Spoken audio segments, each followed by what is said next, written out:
श्री सरस्वती मैया की जय, श्री कृष्णचंद्र भगवान की जय। देखिए, जन्माष्टमी पर, श्री कृष्ण जन्माष्टमी पर कई प्रकार के ढेरों प्रश्न उत्पन्न हो रहे हैं और कोई विद्वत परिषद निर्णय दे रही है कि नहीं 19 को मनाएं, कोई पंडित निर्णय दे रहे हैं कि मेरे हिसाब से 19 को होनी चाहिए, 19 को मनाएं, मेरी ये सलाह है।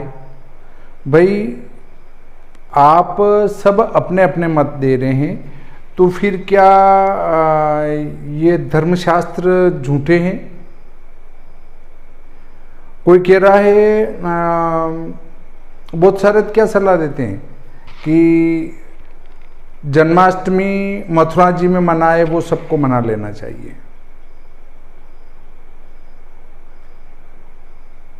होली वहाँ मनाए, वो मना लेना चाहिए। तो फिर दीपावली किसी स्थान पे मनाए, वो मना लेना चाहिए।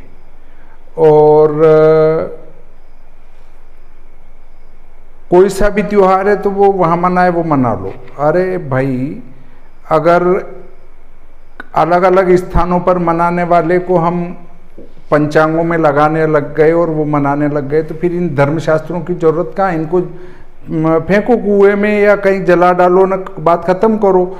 फिर जो जहाँ मनाते हो उस हिसाब से मनाना चालू कर दो। हास्यास्पद बात करते हैं, मथुरा जी में जिस दिन जन्माष्टमी मनाए उस दिन सब मना लो। तो फिर ये धर्मशास्त्र क्या गलत लिखे गए हैं? ये क्या भेरू लोगों ने लिखे हैं क्या? वे विद्वान थे, उनने कुछ सोच समझ कर लिखे होंगे। देखिए, इसी पर आज मैं आपको बहुत ज़रूरत से ज़्यादा विस्तार से बताऊंगा। आपके जितने भी प्रश्न उत्पन्न हो रहे हैं जन्माष्टमी से संबंधित, पूरा वीडियो देखें, एक एक प्रश्न का उत्तर मिलेगा। उसके बाद आपके मस्तिष्क में कोई प्रश्न बचेगा ही नहीं, इस पूरे वीडियो को देख लेंगे तो। देखिए, जन्माष्टमी व्रत किस दिन करें, इस पर विस्तार से चर्चा करते हैं। लगभग प्रतिवर्ष भारत में अनेक पंचांगों में जन्माष्टमी व्रत 2 दिन लिखा रहता है। एक दिन स्मार्तों के लिए एवं दूसरे दिन वैष्णवों के लिए। इससे सामान्य जनता भारी दुविधा में पड़ जाती है कि उसे किस दिन व्रत करना चाहिए। अधिकतर वे लोग जिन्हें यह मालूम नहीं है कि वे स्मार्त हैं या वैष्णव, दूसरे दिन वाली जन्माष्टमी को, जो वैष्णवों के लिए मानी जाती है, व्रत कर लेते हैं, क्योंकि टीवी आदि पर इसी दिन जन्माष्टमी का कार्यक्रम दिखाया जाता है और भारत सरकार भी अवकाश इसी दिन करती है। इस दुविधा से जन सामान्य को मुक्त करने के लिए आवश्यक है कि प्रत्येक व्यक्ति को यह मालूम होना चाहिए कि वह स्मार्त हैं या वैष्णव।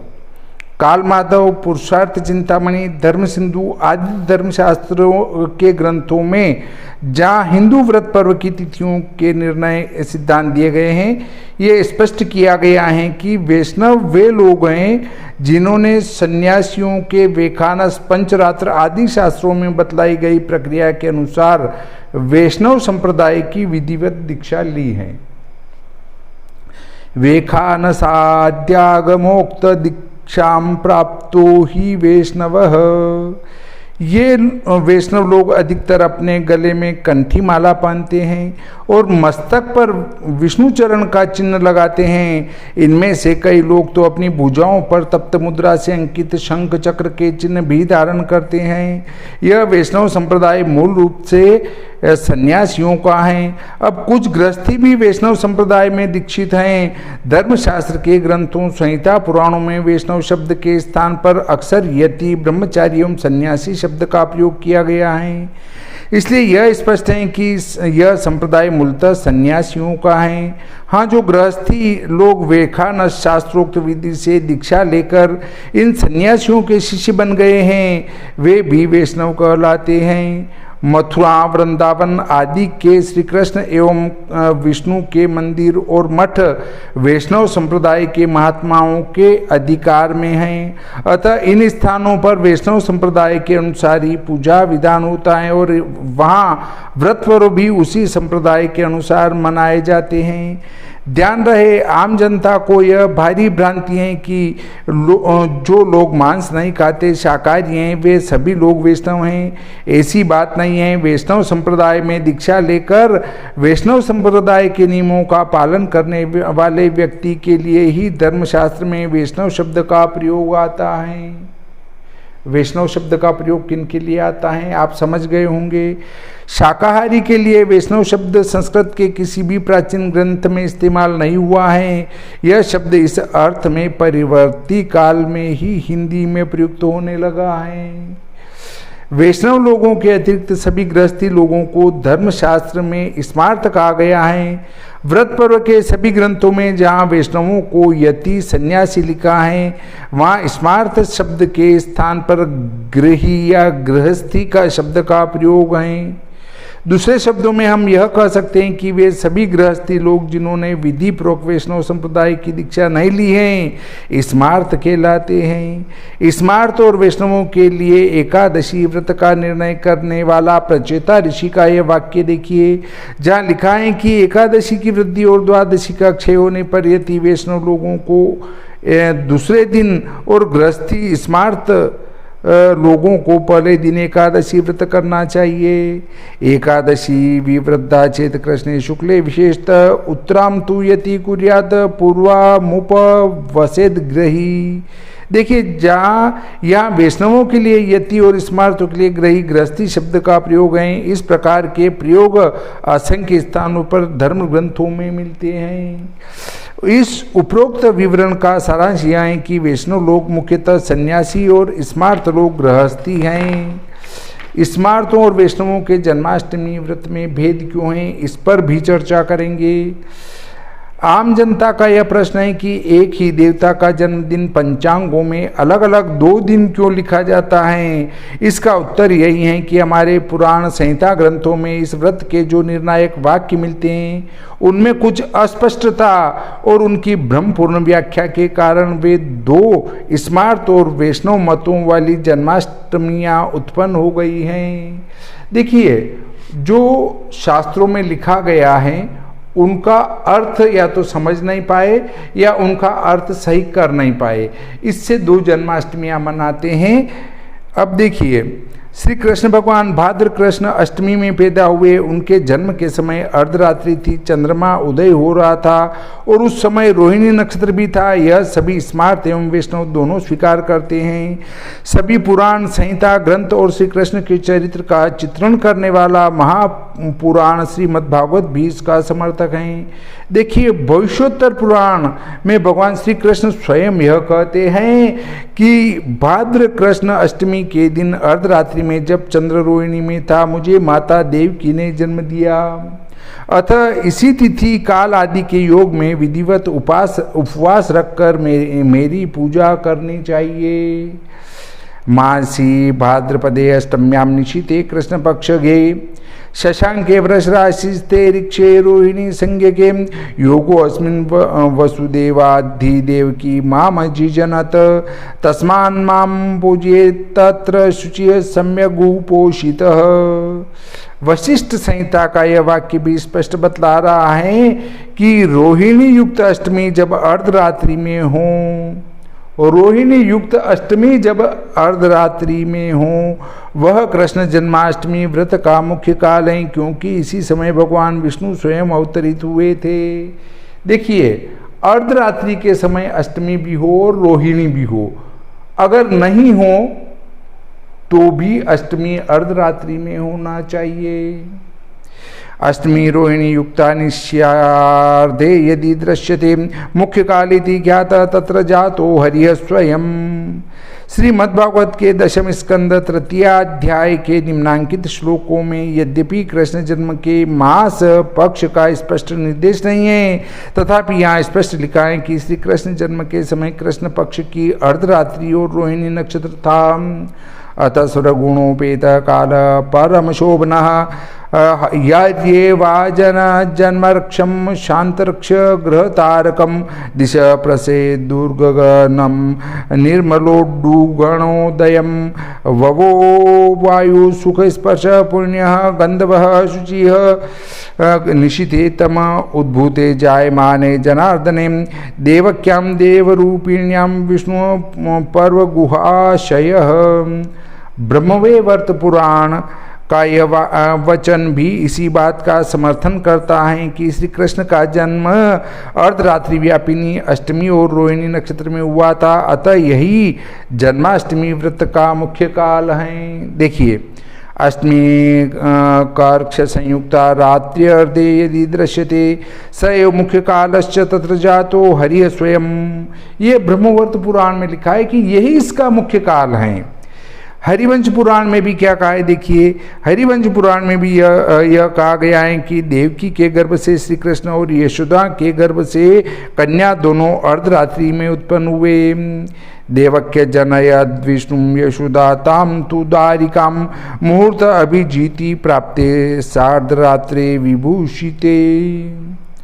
इस प्रकार पुराण और संहिताओं के स्पष्ट निर्देशानुसार स्मार्त मत के अनुयायी लोग अर्धरात्रि व्यापिनी भाद्र कृष्ण अष्टमी को ही जन्माष्टमी व्रत का निर्णायक मानते हैं, और रोहिणी नक्षत्र भी उस समय मिल जाए तो इस व्रत का विशेष महात्म्य माना जाता है। हर बार अर्धरात्रि में अष्टमी और रोहिणी का योग नहीं मिलता है। कभी कभी रोहिणी पहले निकल जाता है, कभी कभी रोहिणी बाद में आता है, कभी उसी दिन आ जाता है, कई बार उसी दिन आ जाता है। तो वो अगर रोहिणी उस समय मिल जाए तो वो जयंती तिथि हो जाती है। स्मार्थों की इस अर्धरात्रि व्यापिनी अष्टमी के पक्ष में नारद संहिता का यह वाक्य देखिए, यहाँ स्पष्ट कहा गया है कि जो व्यक्ति अर्धरात्रि में विद्यमान अष्टमी भाद्र कृष्ण अष्टमी के दिन उपवास रखकर जागरण करता है उसे अश्वमेध के बराबर फल मिलता है। उपोष्य जन्म चिन्हानि कुर्यात् जागरणम तु यह अर्धरात्र युताष्टम्याम सो अश्वमेध फलम लभेत। भविष्य पुराण का ये पद्य भी यही कहता है कि अर्धरात्रि व्यापिनी रोहिणी युक्त कृष्णाष्टमी के दिन श्री कृष्ण की पूजा 3 जन्मों के पाप नष्ट करती हैं। रोहिण्याम अर्धरात्रे तु यदा कृष्णाष्टमी भवेत तस्यामभ्यर्चनम शूरे हंति पापम जन्मजम। देखिए, इतना स्पष्ट भविष्य पुराण आदि में लिखा गया है, भविष्योत्तर में लिखा गया है, फिर भी पता नहीं लोग क्यों अपने अपने मत देकर कह रहे हैं कि नहीं उदय व्यापिनी मानना चाहिए और मेरे मत से 19 तारीख सही है। अरे भाई, तुम अपना मत रखने वाले कौन होते हो? बहुत सारे अपना अपना मत रख रहे हैं। और एक तो विद्वत परिषद, जम्मू कश्मीर की विद्वत परिषद ने एक प्रस्ताव पारित कर दिया कि उदय व्यापिनी अष्टमी में ही इसको मनाया जाना चाहिए। और फिर अपने वचन की पुष्टि के लिए क्या कहते हैं, भारत सरकार ने भी छुट्टी 19 की रखी है। भारत सरकार ने छुट्टी किस दिन की रखी है उससे हमें कोई लेना देना नहीं है।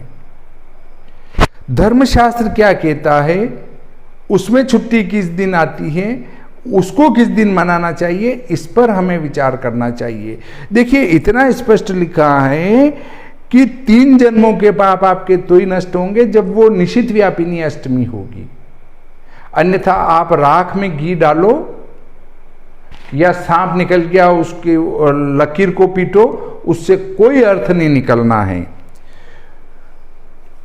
विष्णु धर्मोत्तर पुराण भी अर्धरात्रि में चंद्रोदय के समय श्री कृष्ण के जन्म का योग बतलाते हैं और कहता है कि चंद्रोदय व्यापिनी अर्धरात्रि व्यापिनी भाद्र कृष्ण अष्टमी के दिन ही पवित्र होकर संयत मन से श्री कृष्ण की पूजा करनी चाहिए। अर्धरात्रे तु योगो अयम तारापत्युदये तथा नियतात्मा शुचि स्नात पूजाम तत्र प्रवर्तयेत।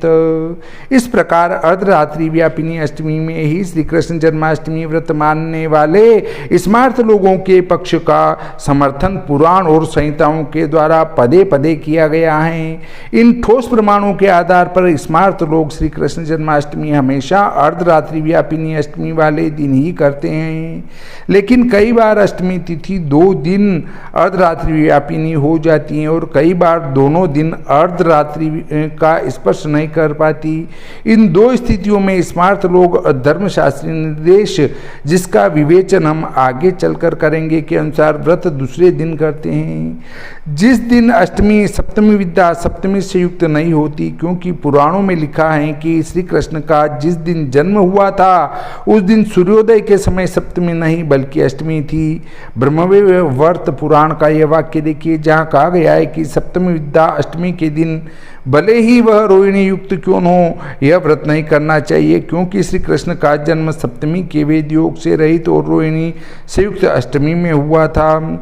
वर्जनीया प्रयत्न सप्तमी संयुक्ताष्टमी सा सार्क्षापि न कर्तव्या सप्तमी संयुक्ताष्टमी अविद्यायां तो सा सर्क्षायाम जातो देवकी नंदन। ध्यान रहे, पूर्व विद्या या पर विद्या तिथि का त्याग या स्वीकार व्रत पर्व शास्त्रानुसार तभी किया जाता है जबकि व्रत पर्व की तिथि दोनों दिन कर्मकाल में व्याप्त या अव्याप्त हों, अन्यथा नहीं। इसका स्पष्टीकरण आगे चलकर किया जाएगा। देखिए, ये जो ब्रह्मवेद पुराण का जो सप्तमी विद्या वाला वाक्य है, ये उसी स्थिति में किया जाएगा जब सप्तमी को भी निशित व्यापिनी अष्टमी हो और अष्टमी वाले दिन भी निशित व्यापिनी अष्टमी हो, या दोनों दिन नहीं हो। उस स्थिति में इसका प्रयोग होगा जबकि लोग आधा पढ़ा नहीं पढ़ा और इस वाक्य को लेकर के ये तो सप्तमी विद्या करना ही नहीं चाहिए और अष्टमी उदय व्यापिनी करना चाहिए, उसको मानने लग गए, जबकि उसकी व्याख्या वो स्पष्ट नहीं कर पाए। अब हम इस वैष्णव लोग यह मानते हैं कि श्री कृष्ण का जन्म अर्धरात्रि व्यापिनी कृष्ण अष्टमी में हुआ और उस समय रोहिणी नक्षत्र भी था, लेकिन उनका यह विशेष मत है कि जन्माष्टमी व्रत किसी भी स्थिति में सप्तमी विद्या अष्टमी के दिन नहीं करना चाहिए, क्योंकि श्री कृष्ण का जन्म सप्तमी के वेद से रहित अष्टमी में हुआ था। अपने इस सिद्धांत के अनुसार वैष्णव लोग सप्तमी विद्या अष्टमी को प्रत्येक स्थिति में सर्वत्र वर्जित करने के आग्रह में अनेक बार जन्माष्टमी व्रत अर्धरात्रि व्यापिनी नवमी वाले दिन ही कर लेते हैं। यदि उदाहरण लेते हैं कि मंगलवार को भाद्र कृष्ण सप्तमी 10 घटी और बुधवार को अष्टमी 15 घटी हों, तो वैष्णव लोग मंगलवार को व्रत नहीं करेंगे, क्योंकि उस दिन अष्टमी सप्तमी विद्याएं, अतः वे दूसरे दिन बुधवार को, जिस दिन वह अष्टमी नवमी विद्याएं व्रत करेंगे और तब उन्हें श्री कृष्ण पूजन, चंद्रमा को अर्घ्य दान, जागरण आदि सप्तमी सभी अनुष्ठान भी नवमी की रात्रि में ही करने पड़ेंगे। यह स्पष्ट है। सप्तमी विद्या अष्टमी को सर्वत्र त्याग देने वाले ये वैष्णव लोग श्री कृष्ण के जन्मकाल अर्धरात्रि चंद्रोदय के समय प्रमुख तत्व महत्वपूर्ण पदार्थ अष्टमी तिथि की परवाह नहीं करते, जबकि हिंदू व्रत पर्वों के सिद्धांतों के अनुसार सर्वत्र कर्म काल में विद्यमान व्रत तिथि के दिन ही व्रत उपवास करने का निर्देश है। देखिए, हिंदू शास्त्र इतना सूक्ष्म है जो कर्मकाल व्यापिनी तिथि को मान्यता देता है। कर्मकाल व्यापिनी तिथि का अर्थ है कि जिस समय उस व्रत से संबंधित पूजा पाठ जप तप अनुष्ठान किया जाए उसी को कर्मकाल कहते हैं और उस व्याप्ति को मानते हैं। अब लोग कहते हैं देखो दूसरे धर्मों में तो पूरा दिन व्रत पर्व मनाते हैं, हम क्यों मना? अरे दूसरे धर्मों से शिक्षा मत लो, दूसरे धर्मों को तो हमसे शिक्षा लेना चाहिए। क्यों? क्योंकि हम इतने शुद्ध चीज का उपयोग करते हैं, जिस समय क्या क्या उपयोग नहीं करना उन सबको छोड़कर जो शुद्ध समय होता है उसका उपयोग करते हैं। और दूसरे धर्मावलंबी लोग इस शुद्ध समय को जानते नहीं है, तो वो बेचारे कहाँ से कहेंगे कि उस समय आप इस कर्म को करें? वे तो कहते हैं पूरा दिन शुद्ध है, पूरे दिन को मना लो। और हम इतने वैज्ञानिक हैं कि उस व्रत पर्व को भी किस समय करना चाहिए उसको हमने खोज रखा है। तो आप दूसरे का उदाहरण मत दो, दूसरे हमारा उदाहरण देना चाहिए कि देखिए वो जन्माष्टमी का कितने प्रकार से शोध करने के बाद शोधित अष्टमी को ग्रहण करते हैं, अर्थात वो कितने विद्वान लोग हैं। वो हमारा लोहा मानना चाहिए, जबकि हम उनका लोहा मान रहे हैं।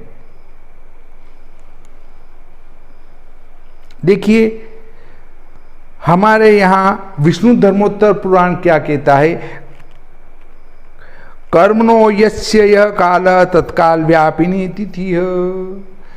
जिस तिथि का जो कर्म काल है उस समय वो तिथि व्याप्त होना चाहिए। व्रत पर्व के कर्मकाल के समय विद्यमान व्रत तिथि के दिन ही वह व्रत पर्व मनाना चाहिए। मतलब कर्म काल के समय वो तिथि हो तो ही वो व्रत पर्व मनाना चाहिए।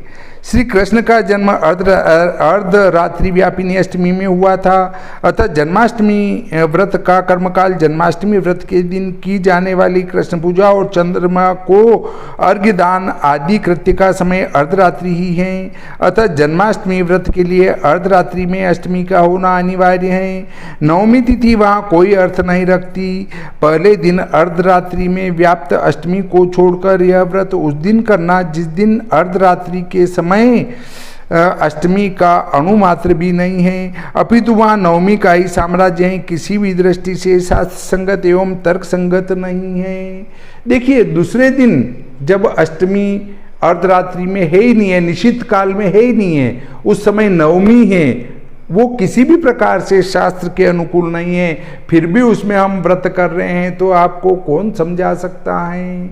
अगर हम किसी स्थान विशेष को देख के कि उस स्थान पे कब मनाएंगे, उसके अनुसार यदि हम व्रत पर्व मना रहे हैं तो हमें कोई नहीं समझा सकता है।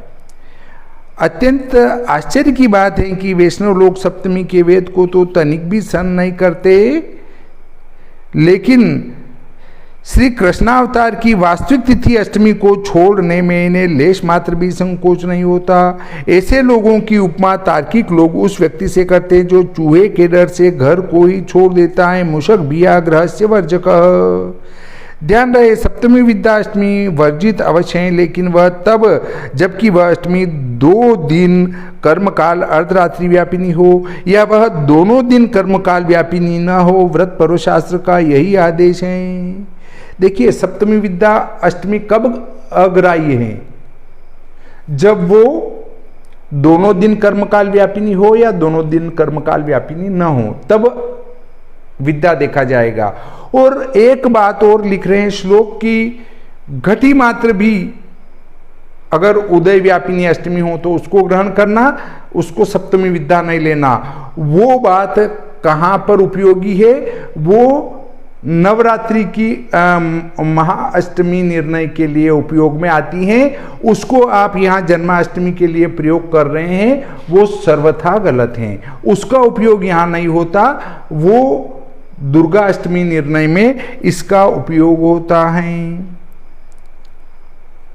अमुक तिथि अमुक व्रत पर्व में अमुक तिथि से विद्या लेनी चाहिए, अमुक तिथि से नहीं, इस प्रकार के नियम का उसी स्थिति में पालन करने के लिए शास्त्रों का निर्देश है। जबकि व्रत पर्व की तिथि या तो दोनों दिन कर्मकाल व्यापिनी हो या दोनों दिन कर्मकाल व्यापिनी न हो, इन दोनों स्थितियों में यह दुविधा उत्पन्न हो जाती है कि वह व्रत पर्व पहले दिन मनाया जाए या दूसरे दिन। इस दुविधा की निवृत्ति के लिए धर्मशास्त्र में बतलाते हैं कि अमुक व्रत पर्व में पूर्व विद्या तिथि वर्जित है या पर विद्या तिथि।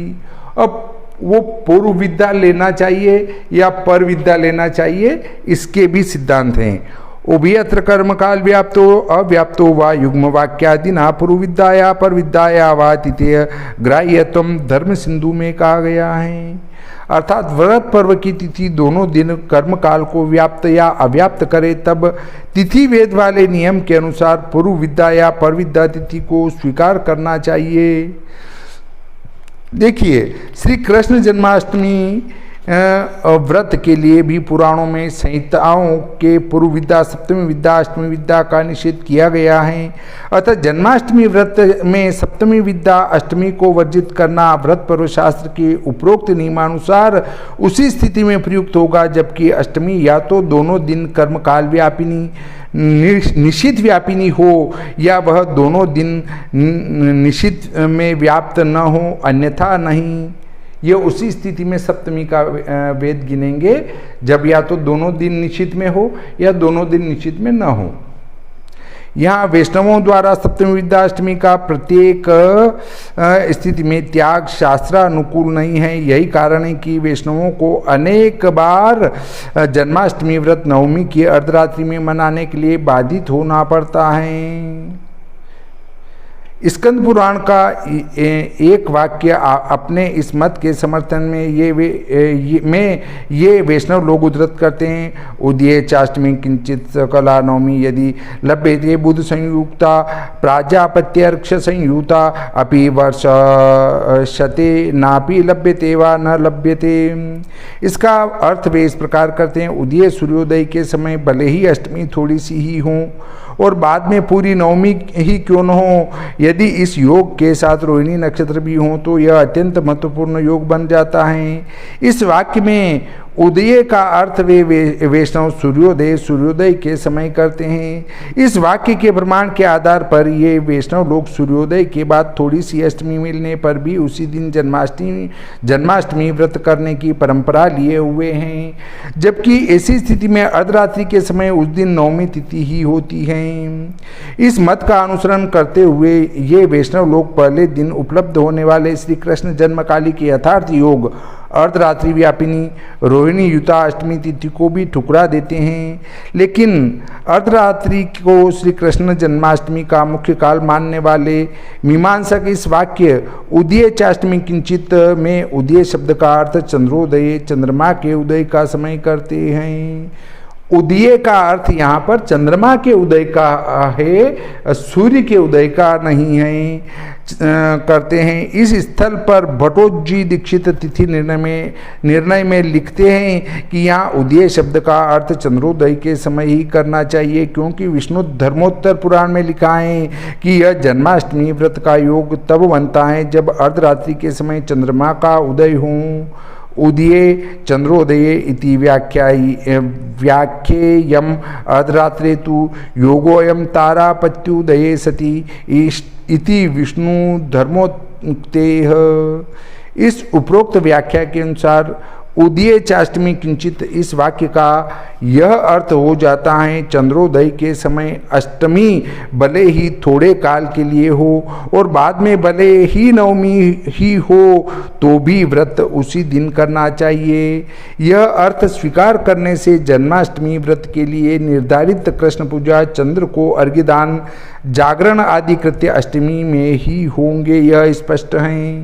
पहले दिन अर्धरात्रि व्यापिनी रोहिणी युक्त अष्टमी को छोड़कर दूसरे दिन नवमी तिथि के समय श्री कृष्ण पूजा, चंद्र का अर्घ्य आदि का अनुष्ठान करते हुए जन्माष्टमी व्रत करने वाले इन लोगों के मत की अनेक मीमांसकों ने निंदा की है, क्योंकि यह मत जन्माष्टमी व्रत की मुख्य आधारभूत तिथि अष्टमी की स्पष्ट अवहेलना करता है। सप्तमी विद्या अष्टमी में जन्माष्टमी व्रत की अनुमति देने वाले भी पुराण आदि के अनेक वाक्य मिलते हैं। देखिए, भृगु जी का यह वाक्य है जिसमें स्पष्ट लिखा गया है कि जन्माष्टमी, जयंती और शिवरात्रि का उपवास पूर्व विद्या तिथियों में करना चाहिए। जन्माष्टमी जयंती च शिवरात्रिस्तथैव च पूर्वविद्येव कर्तव्या तिथि भान्ते च पारणम। जो अष्टमी रोहिणी युक्त हो उसे जयंती या कृष्ण जयंती की विशेष संज्ञा दी गई है। पद्म पुराण का यह वचन भी कृष्ण जन्माष्टमी व्रत का उपवास पूर्व विद्या सप्तमी विद्या अष्टमी में करने का आदेश देता है। जयंत्याम पूर्व विद्यायामुपवासम समाचरित। इस प्रकार के पुराणों के अन्य अनेक वाक्य उपलब्ध हैं जो सप्तमी विद्या अष्टमी के दिन भी जन्माष्टमी व्रत का समर्थन करते हैं। ये वाक्य पहले दिन ही अर्धरात्रि व्यापिनी उस सप्तमी विद्याष्टमी को व्रत करने के लिए शुद्ध बताते हैं, जिसे वैष्णव लोग छोड़कर दूसरे दिन अर्धरात्रि व्यापिनी नवमी में व्रत कर लेते हैं। स्पष्ट है निश्चित व्यापिनी अष्टमी को सप्तमी विद्या देखकर दूसरे दिन अर्धरात्रि व्यापिनी नवमी में व्रत करने वाले इस संप्रदाय का आधार शास्त्रीय नहीं है। सारांश यह है कि जब वैष्णव संप्रदाय वाले लोग भी श्री कृष्ण का जन्म अर्धरात्रि व्यापिनी अष्टमी में ही मानते हैं, तब उन्हें भी अनिवार्यतः अर्धरात्रि व्यापिनी अष्टमी वाले दिन ही यह व्रत करना चाहिए। सप्तमी वेद के दोष को मान्यता तभी देनी चाहिए जबकि अष्टमी दोनों दिन अर्धरात्रि व्यापिनी हो या दोनों दिन अर्धरात्रि व्यापिनी न हो। यही व्रत पर्व शास्त्र का नियम भी है। अन्य स्थिति में उन्हें सप्तमी विद्या अष्टमी को स्वीकार करना चाहिए, क्योंकि सप्तमी विद्या अष्टमी को भी इस व्रत के अनुष्ठान की अनुमति पद्म पुराण आदि में दी गई है, जिनकी चर्चा पूर्व में कर चुके हैं। जन्माष्टमी व्रत की वास्तविक तिथि अष्टमी ही है, इसमें कोई दो मत नहीं है। अतः इस व्रत के सभी कर्म श्री कृष्ण पूजा आदि अष्टमी में ही होने चाहिए। लेकिन 100 वर्षों में 70-75 वर्ष ऐसे होते हैं जहाँ वे वैष्णव लोग जन्माष्टमी के सभी अनुष्ठान सप्तमी वेद के भय से नवमी विद्याष्टमी में ही किया करते हैं। अतः यदि इनके मतानुसार जन्माष्टमी व्रत को जन्म नवमी व्रत भी कह दिया जाए तो कोई गलत बात नहीं होगी। यह स्पष्ट है कि वैष्णव लोगों को अष्टमी तिथि से कोई वास्ता ही नहीं है। वे तो सप्तमी वेद को वर्जित करने के प्रयास में अष्टमी तिथि को कर्मकाल में खो बैठते हैं। उनको अष्टमी से कोई लेना देना नहीं है। उनको तो सप्तमी के वेद को देखना है कि सप्तमी नहीं होना चाहिए उदय में सप्तमी है तो वे उस दिन अष्टमी का व्रत करेंगे ही नहीं। व्रत वाले दिन कर्मकाल में कृष्ण जन्म की वास्तविक तिथि अष्टमी होनी चाहिए, इस बारे में उन्हें कोई चिंता नहीं है। बस उनकी एकमात्र चिंता यही है कि सप्तमी सूर्योदय के समय न हो। क्या यह पुराण और संहिताओं में उपलब्ध जन्माष्टमी व्रत के निर्देशक वचनों तथा व्रत पर्व शास्त्र नियमों का प्रत्यक्ष उल्लंघन नहीं है? वास्तविकता तो यह है कि जन्माष्टमी व्रत के दिन निर्णायक सिद्धांत, जिसके अनुसार यह व्रत हमेशा अर्धरात्रि व्यापिनी अष्टमी में ही मनाया जाता है, एकमात्र प्रामाणिक सिद्धांत है। इसे केवल स्मार्त लोगों का सिद्धांत कहना ठीक नहीं है।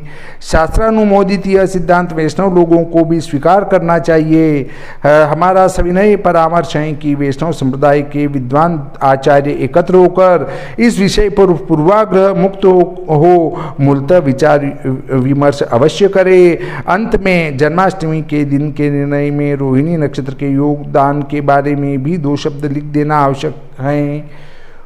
कुछ लोगों को भ्रांति है कि रोहिणी नक्षत्र जन्माष्टमी व्रत का निर्णय करने वाला प्रमुख तत्व है। ऐसी बात नहीं है। इस व्रत का मुख्य निर्णय अष्टमी तिथि पर ही निर्भर करता है। हाँ, जहाँ अष्टमी दोनों दिन अर्धरात्रि व्यापिनी हो, केवल वहाँ कुछ स्थितियों में रोहिणी नक्षत्र का योग इस व्रत के दिन के निर्णय में सहायक होता है, अन्यत्र नहीं। यदि अष्टमी एक ही दिन अर्धरात्रि व्यापिनी है तो व्रत इसी दिन होगा। इस स्थिति में दूसरे दिन रोहिणी का अष्टमी से योग व्रत के इस दिन को बदल नहीं सकता, ऐसा आचार्यों का मत है। क्योंकि अर्धरात्रि को ही जन्माष्टमी का कार्यकाल माना गया है। मीमांसक भट्टोजी दीक्षित का इस बारे में यह वाक्य है, रोहिणी योगा अभावे अपि अर्धरात्रि व्यापिनी अष्टमी ग्राह्या पर दिने नक्षत्र योग अकिंचित करह। अर्थात रोहिणी नक्षत्र का योग न होने पर भी अर्धरात्रि व्यापिनी अष्टमी में यह व्रत करना चाहिए। दूसरे दिन अष्टमी के साथ रोहिणी नक्षत्र का योग अर्थहीन है। इस पूरे लेख का सारांश है कि जिस दिन अष्टमी अर्धरात्रि व्यापिनी है उसी दिन व्रत करें। यदि अष्टमी उभयत्र अर्धरात्रि व्यापिनी दोनों दिन अर्धरात्रि व्यापिनी है तो सप्तमी विद्या को छोड़कर दूसरे दिन व्रत करें। उभयत्र अर्धरात्रि व्यापिनी अष्टमी जिस दिन अर्धरात्रि में रोहिणी नक्षत्र से युक्त हैं उसी दिन व्रत करें। यदि उभयत्र अर्धरात्रि व्यापिनी अष्टमी दोनों दिन अर्धरात्रि में रोहिणी युक्त हैं तो सप्तमी विद्या को छोड़कर दूसरे दिन व्रत करें। यदि अष्टमी दोनों दिन अर्धरात्रि व्यापिनी नहीं है तो हर हालत में रोहिणी के योग का विचार न करते हुए सप्तमी विद्या को छोड़कर दूसरे ही दिन व्रत करें। यही सभी पुराणों संहिताओं के प्रतिपादन का सारांश है। हमेशा सप्तमी विद्या अष्टमी को त्याग कर दूसरे ही दिन व्रत करने वाले वैष्णवों का मत तर्क संगत नहीं है। देखिए, इतने पूरे लंबे चौड़े लेख को पढ़ने के बाद आपके छोटे से लगाकर बड़े तक प्रश्न तक का उत्तर प्राप्त हो जाएगा। अब आप ये कह सकते हैं कि इस वर्ष सिर्फ और सिर्फ प्रथम दिन सप्तमी गुरुवार 18 अगस्त 2022 को ही निशित व्यापिनी अष्टमी है। इससे इसी दिन श्री कृष्ण जन्माष्टमी व्रत स्मार्त वैष्णव निम्बार्क आदि सभी धर्मप्राण जनता को इसी दिन जन्माष्टमी मनानी चाहिए। और आप सभी जो इस वीडियो को देखें, अन्य सभी से भी निवेदन करें कि देखिए, पूरा विवेचन विस्तार से किया गया है। आप भी इसी प्रकार की जन्माष्टमी को मनाया करें, न कि फलानी जगह मना रहे हैं उसको देख के मना लो। अगर किसी स्थान पर मना रहे हैं उसको देखकर हम भी मनाने लग गए तो फिर धर्मशास्त्रों की आवश्यकता ही कहाँ है। फिर तो किसी को भी देख के धर्मशास्त्र मना लो। गांव के 5 लोगों को पकड़ के लाओ और बिठाओ के साथ हम ये त्योहार कब लगाएं, वो बताते जाएं, उस दिन उस त्योहार को लगाते जाओ, बात खत्म है। फिर आप पंचांगकर्ता बनकर या धर्मशास्त्री बनकर या आचार्य करके और उसका क्या लाभ है? उससे तुमसे ज़्यादा तो वो अंगूठा टेक ज़्यादा सही है जो वो धर्म का निर्णय कर देते हैं। तुम धर्म का निर्णय ही नहीं कर पा रहे हो।